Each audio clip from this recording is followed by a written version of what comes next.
In this video, we'll look at how to use the Financial Math app to figure out the final value or anything that we do not know in a compound interest problem. So in this question, we deposit $9,200 into an account with an interest rate of 4% compounding quarterly. And we want to find out how much you'll have in the account after 3 years. So in order to do this question in the calculator, we want to go to apps. So we click on the apps button, and then we're going to go into finance, which is number 1. So just press enter. And after that, we're going to go into Tvm Solver. So now that we're in Tvm Solver, we see a bunch of things here that we have to fill in. So N is the number of time periods, not like the formula where N was the number of years. Now N is the number of time periods. So in 3 years, compounding quarterly, there are 4 quarters each year, which means that there are 12 quarters overall for each year for 3 years. So there are 12 quarters, so we can put that in for N.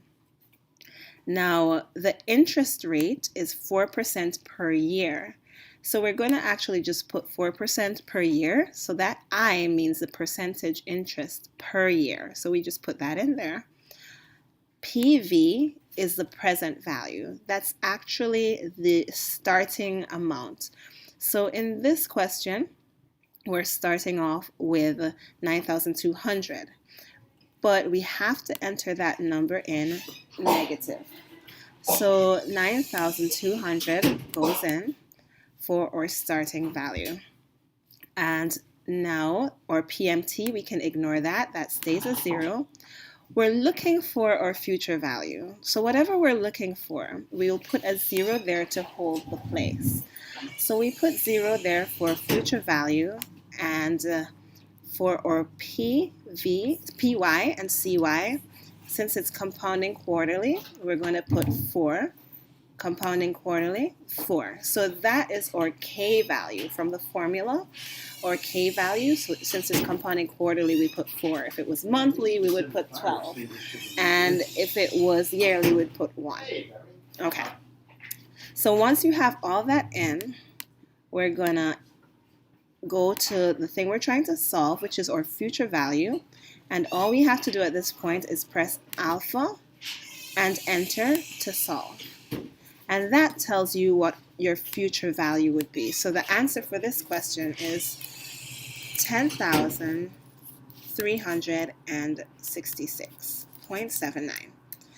Now, we could also do that if we're solving for anything else. So, for example, in the second question, we're being asked how many quarters it will take to get to 15,000.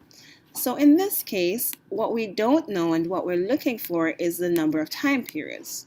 So we would put 0 here to keep that space. It's still 4%. We're still starting off with 9,200. We still ignore this, leave that as 0. But now our future value is no longer this. We want to find out how long it takes to get to 15,000. Once we have all that in, so it's still quarterly, once we have all that in, we go up to the thing we're looking for, which is the number of time periods, and we press alpha, enter, and it tells you that it will take 49.13 quarters.